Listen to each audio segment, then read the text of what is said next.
Is No Man's Sky a game worth playing? Yes. We answered that in our 2020 review of No Man's Sky just a few months ago. Unless you're into action and PvP, but just wait, I think they've got something around the corner that was hinted at this last update that might be just up your alley. Today what I want to do is take a look at why I believe No Man's Sky is a game worth playing. And we're going to do that by looking at each of the updates from 2020 and see how the game has progressed just in this year alone. Guys, I hope you enjoy this. If you do, make sure you hit that like button, subscribe to my channel for more content, and check out my other series, including my beginner's guide to No Man's Sky. To start, we need to go back to August of 2019 and the Beyond update. This took No Man's Sky from 1.0 series to 2.0, and they rebranded it No Man's Sky Beyond. In fact, when I first started making videos, YouTube gave me the choice for No Man's Sky or No Man's Sky Beyond. That's just how different 1.0 and 2.0 were viewed. The Beyond update marked the 3-year anniversary of the launch of No Man's Sky, which was almost universally viewed as a complete failure. Since then, the devs have gone above and beyond to redeem themselves, and the Beyond update is the foundation they used to give us the 4 major content updates we've seen in 2020. The update massively expanded the multiplayer experience that was introduced with the next update and completely overhauled base building, NPCs, technology trees, and so much more. It also marked the launch of No Man's Sky in VR for both PSVR and Steam, which took this game to a whole nother level of immersion, with first-person views of not only your ship cockpit, but also your exocraft cockpit as well.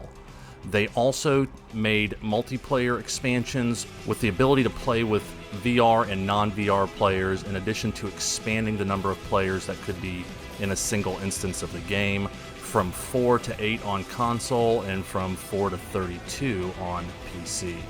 They greatly enhanced the missions and story and lore in the game while continuing to listen to their community to fine-tune this update with patches and fixes while they laid the foundation for Synthesis, the next update, which introduced a number of frequently requested features and improvements to No Man's Sky Beyond, alongside a large number of community-led quality of life improvements, as well as a general polish on the game.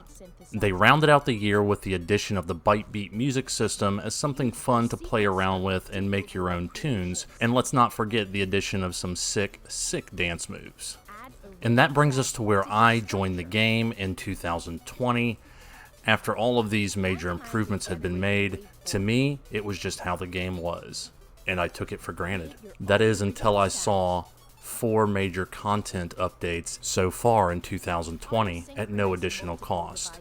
Now, coming from games where they have slow updates or DLCs that cost money, the fact that No Man's Sky has continuously updated the game to this degree has really endeared them not only to me, but to the community of No Man's Sky travelers as well. Now, there are some out there who say this is owed to the community after the disastrous launch back in 2016. I never experienced it, so to me, it's all just gravy. Now let's take a look at why so many new travelers have jumped in the game of No Man's Sky in 2020. It all began with the Living Ship update. This update seemed to come completely out of left field and nobody expected it. The devs at No Man's Sky continued to reach into our minds and pull out things we didn't even know we wanted, give them to us, and let us explore them in their great big sandbox that they've created. The Living Ship is hatched from getting a void egg and going on a mission quest that takes about a week to complete. A lot of that is wait time for respawn, but it's a lot of fun to go through at least one time, and you get this amazing looking ship with new weapons and a new lore around it as well. This update also included space encounters, which happened while you're pulsing from one side of a system to another, giving us even more to explore and interact with out in the darkness of space. And following this update, they continued to expand upon the ability to interact with these new, interesting items. Love it or hate it, The living ship is something new and exciting in a universe that constantly reminds us it's not human.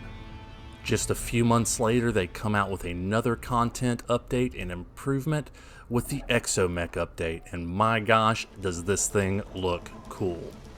The introduction of the ExoMech brought us a new exocraft, or planetary craft, that we can climb inside and stomp around the planet in style, exploring, mining, fighting, and farming while we jump from place to place and land in a fun and impressive way. We all rushed out to farm up the technology necessary to learn how to build one of these amazing exomechs and start exploring with it.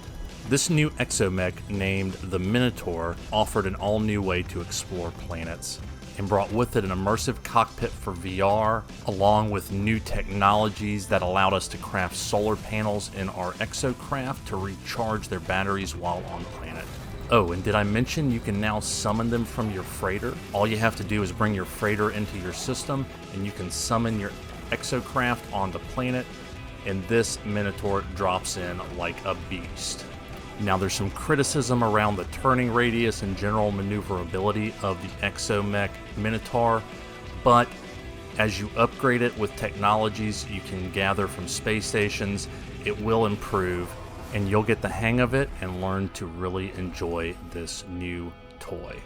The next update was a crossplay update, which allowed PlayStation, Xbox, and PC to play together for the first time and introduced the game to Game Pass, bringing 1 million new players into the No Man's Sky family. Then 1 month later, in July of 2020, we get yet another content update. With the addition of the Desolation update, we get procedurally generated freighters, which act as dungeons, each one being different and providing not only a different path through the system, but a different story of what happened to the crew. You can search these for treasures and great ways to improve your freighter, allowing you for the first time to expand the storage of your freighter and change its color. Because of that, some people are calling this the freighter update, but it's so much more. With these creepy new creatures that have been added and the addition of some combat enhancements, as well as a new item that hasn't been fully released, the flamethrower, we are having a lot of fun with this new update. And I personally can't wait to see what's next on the horizon for No Man's Sky and this amazing dev team. We've seen major content updates in August the last couple years. Will this August be the same, or is this it for the year? Let me know your thoughts in the comment section down below. If you enjoyed this, please hit that like button and subscribe to my channel for more content on No Man's Sky. Remember, if you're going to be a Bob, have fun with it. And if you're going to clear a freighter, use a flamethrower. Also, check the description for a link to my Discord. We welcome all new No Man's Sky players.